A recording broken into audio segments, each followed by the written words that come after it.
to a generation of people who were born within and shaped by a specific time frame. Right. It directs us to consider how a group of people thinks based on that time. The point I'm trying to make is that what we talk, how we act, and how we think is shaped by the generation that we're in. Here is the challenge I want you all to consider, is that because generations are so different, there becomes a difficulty in unifying and bridging the gap. Okay? Even in this room, I want you all to consider that we live in a society of great warfare, not just against races, not just against genders and creeds, but we also are struggling with a warfare of generations.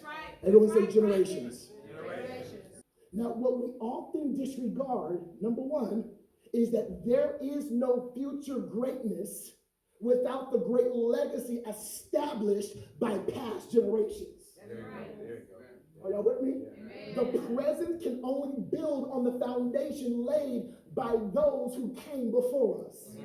And so present generation, I know this is Youth Together Sunday, but there should always be a time to honor those who came before us, because whether we like them or not, whether we've got a good relationship or not, we are building from what they started. Yeah, those who wage war for our cultures, those who wage war for our families, those who fight tirelessly, tooth and nail, to ensure their children and children's children had a life. Someone ought to be grateful that someone said quitting was not an option, and they fought like they like to depend on it. God, I thank you for every mother. I thank you for every father. I thank you for grandmothers and grandfathers who said quitting is not an option. They wasn't just fighting for their freedom, but they were fighting for ours too. My sister, the present can only build on the foundation laid by those who came before us. However, we also disregard that there is no further legacy of relevance without the creativity and originality produced from the present to future generations. Are y'all with me? I want to make sure we are addressing the war between generations, because St. Paul's Baptist Church is a generational church. It's a church with young people. You just talked about the children. God has favored the future of this church with those in the back right now.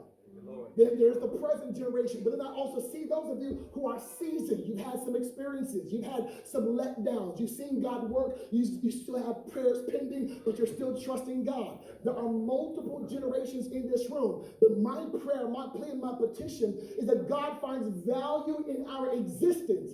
Not in how we war, but in how we honor each other. May God see us as a people who can see our differences and consider the honor that we present to each other that leads to the benefit of our communities. People are better not because you exist, but because you look beyond you and consider, how can I connect with someone else who don't look like me, who don't talk like me, who don't think like me. The Christian faith is not a byproduct of a biased opinion. Come on now. That's right. That's right. Come on. Our salvation started with the benefit of Jews, and Jesus did not come just to save Jews. He came also for Gentiles.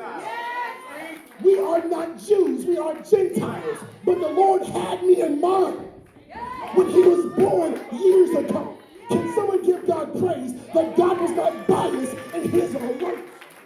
He was not biased in his reach. He was not biased in his opinion. This is the reason why we have to learn how to get over ourselves and consider whatever God does in us is designed to benefit someone else.